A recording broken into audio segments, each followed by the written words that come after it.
Hey there, welcome back to the channel. Today we're diving into one of the most fascinating stories of our time, how India and China became the most populous nations on Earth.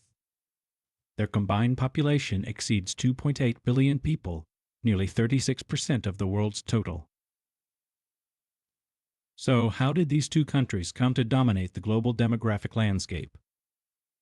In this video we'll break it down step by step.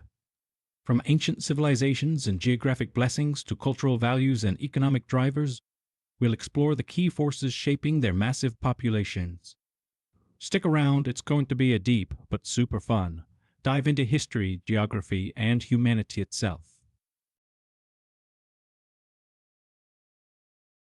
India and China are often called cradles of civilization, where humanity transitioned from hunting and gathering to farming and trade. The Indus Valley and Yellow River civilizations laid the groundwork for sustainable societies, using irrigation, metallurgy, and trade to create thriving communities. As Jared Diamond noted, history followed different courses for different peoples because of differences in environments, not biology.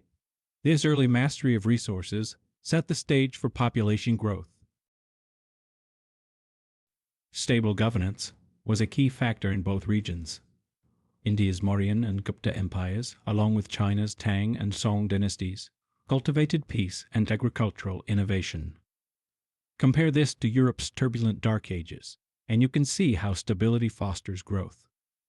As Confucius said, the strength of a nation derives from the integrity of the home. In both cultures, this ethos was reflected in policies that encouraged prosperity and population expansion. Geography played a huge role in shaping the populations of India and China. Take a look at this diagram. Both nations have been blessed with geographic regions perfect for agriculture. The Yellow and Yangtze rivers in China and the Indo-Gangetic Plain in India are some of the most fertile lands on the planet, enabling civilizations to thrive.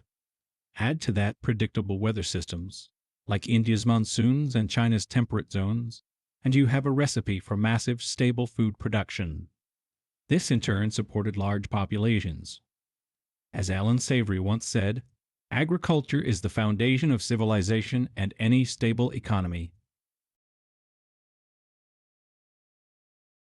Rice was the game changer for both India and China. It's calorie-dense and labor-intensive, meaning more food and more jobs for growing populations. Fun fact: rice is sometimes called the grain of civilization because it can feed so many people. Yuval Noah Harari puts it perfectly. The agricultural revolution made possible the rise of cities, kingdoms, and empires. Both countries mastered water management early on. India's step wells and China's intricate irrigation canals ensured year-round farming. These systems not only mitigated famine, but also allowed populations to grow sustainably. Think of it as the ancient world's version of infrastructure investment. It paid huge dividends in population growth.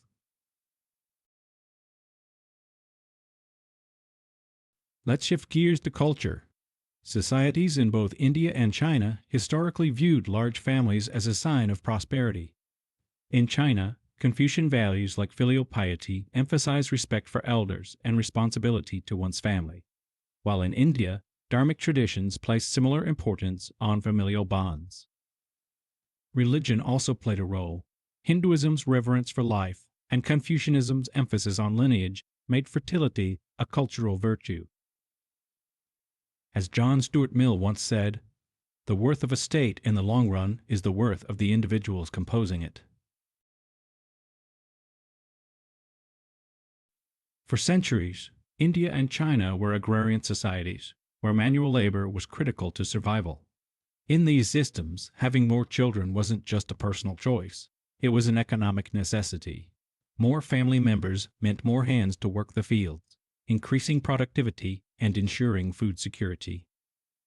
Adam Smith captured it well in The Wealth of Nations. The annual labor of every nation is the fund which originally supplies it with all the necessaries and conveniences of life. Over time, urbanization in both regions created magnets for population growth. Cities along trade routes like the Silk Road in China and India's coastal ports offered economic opportunities, drawing migrants in droves.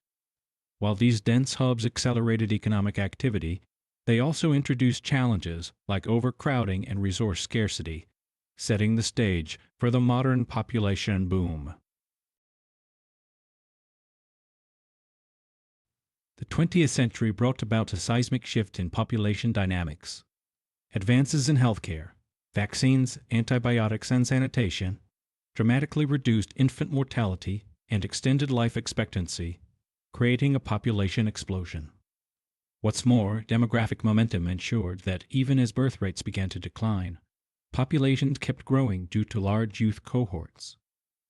Think of it like a snowball rolling downhill. It takes time for such massive numbers to slow down, even with policy interventions.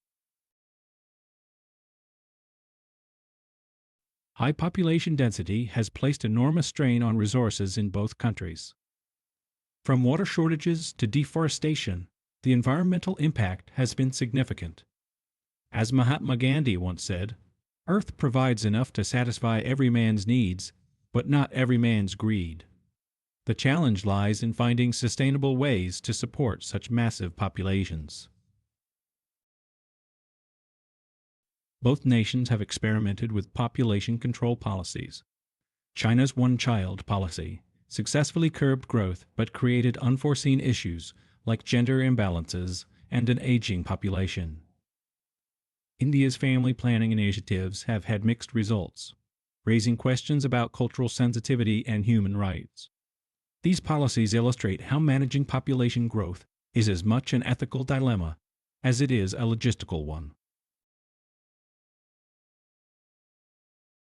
Looking forward, India and China face unique challenges that could also become opportunities. Environmental sustainability will be key, with a shift toward renewable energy and conservation. Aging populations, especially in China, demand innovations in healthcare and pension systems. On the bright side, technology, AI, automation, and digitization offer solutions for managing resource scarcity and boosting productivity. The future depends on how these nations navigate the delicate balance between their demographic strengths and societal strains. India and China's populations are a testament to their resilience and ingenuity. Over millennia, these societies have turned challenges into opportunities, leveraging their numbers for growth and innovation. But numbers alone aren't enough. The future of these nations will hinge on striking a balance between sustaining large populations and ensuring quality of life. As T.S. Eliot once said, "What we call the beginning is often the end, and to make an end is to make a beginning." The choices they make today will shape the global future.